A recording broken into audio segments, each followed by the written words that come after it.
sont issus de notre ego, qui représente la somme de nos peurs, de nos croyances et de notre éducation. Je reviendrai sur la notion de l'ego un petit peu plus tard à travers un exemple. Je vais à présent vous citer ces 5 blessures, avec pour chacune 2 ou 3 comportements. Il faut savoir qu'il en existe bien d'autres. Donc il y a la blessure de trahison. Une personne porteuse de cette blessure aura une forte personnalité et aimera contrôler les autres. Il y a ensuite la blessure de rejet. Une personne porteuse de cette blessure se sentira nulle et sans valeur. Il y a la blessure d'abandon. Une personne porteuse de cette blessure a du mal à fonctionner seule et cherchera l'attention à tout prix. Il y a la blessure d'humiliation. Une personne porteuse de cette blessure fait tout pour ne pas être libre et est donc très serviable. Et enfin, il y a la blessure d'injustice. Une personne porteuse de cette blessure sera très perfectionniste et peut passer pour froid et insensible. Alors, ces blessures donnent lieu à des symptômes. Ces symptômes sont les mêmes que ceux des situations souffrantes, car comme vous l'aurez compris, ces blessures émotionnelles se manifestent à travers les situations souffrantes. Donc pour le rappel de ces symptômes, ces derniers, additionnables ou non, peuvent se présenter par exemple sur un plan mental, sous forme d'anxiété, de peur, de stress, mais aussi sur un plan émotionnel, sous la forme de colère, de culpabilité, mais aussi sur un plan physique, qui peuvent se traduire par des malaises, des maladies, telles que par exemple du psoriasis.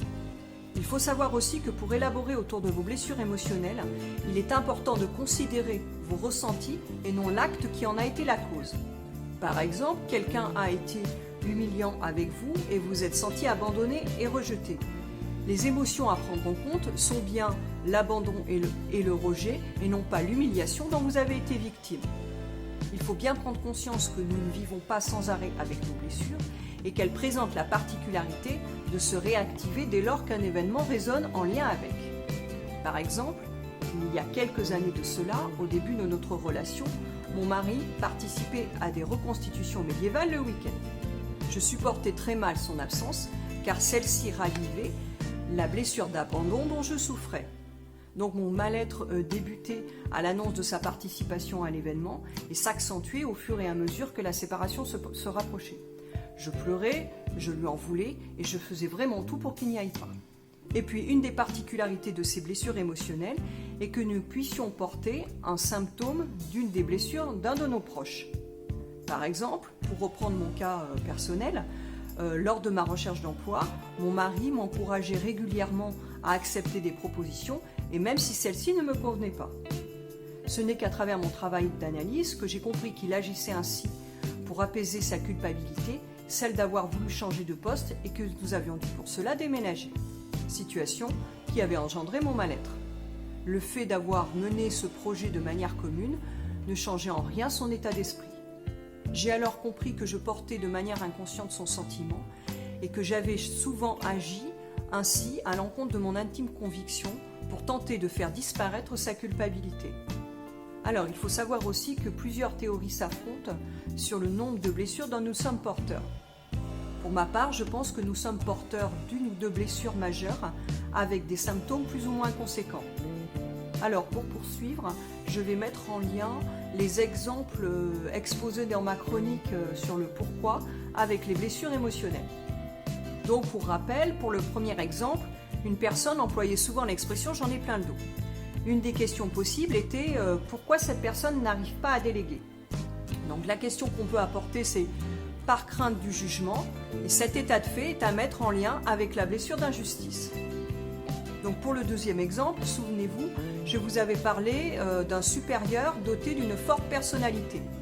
Une des questions posées était pourquoi cette personne n'arrive pas à accorder sa confiance. Donc la réponse peut être en contrôlant, cette personne pense éviter les trahisons. Elle agit ainsi par peur d'être trompée et déçue. Ce fait est à mettre en lien avec la blessure de trahison. Donc souvenez-vous, pour le troisième exemple, j'avais repris ma propre situation de recherche d'emploi. Et une des questions était pourquoi, dans le cadre de l'accompagnement par Cap Emploi, j'obéissais le doigt sur la couture du pantalon. La réponse est par peur d'être rejetée. Cet état de fait est à mettre en lien avec mes blessures de rejet et d'abandon. Et pour compléter mon exemple avec l'ego, Ma croyance, issue de mon éducation et exprimée à travers mon ego, était donc celle qu'il fallait que je me taise, mais il fallait aussi que j'obéisse afin de pouvoir être aimé et ainsi pas rejeté. Donc pour finir et pour compléter, il est vraiment important de bien comprendre qu'il n'est pas nécessaire de vous glisser dans un stéréotype de théorie pour avancer, mais bien de travailler autour de vos blessures émotionnelles, autour de plusieurs éléments tangibles. Par exemple, ce n'est pas parce que vos parents vous auront obligé un jour de finir votre assiette de chou-fleur ou privé de télévision que vous souffrirez forcément de la blessure de rejet. Une fois encore, et je tiens à vous le rappeler parce que c'est important, ce travail autour de vos blessures émotionnelles doit vraiment se faire sans culpabilité, ni jugement, ni fatalisme. Voilà, c'est la fin de cette chronique quelque peu dense. N'hésitez pas surtout à la réécouter et à me poser vos questions. Je vous dis donc à très bientôt et d'ici là, n'hésitez pas à aimer cette vidéo, à vous abonner à ma chaîne et je vous rappelle que vous pouvez retrouver tous mes billets d'humeur ainsi que mes ouvrages sur www.natalielegrand.fr. Prenez soin de vous et à bientôt.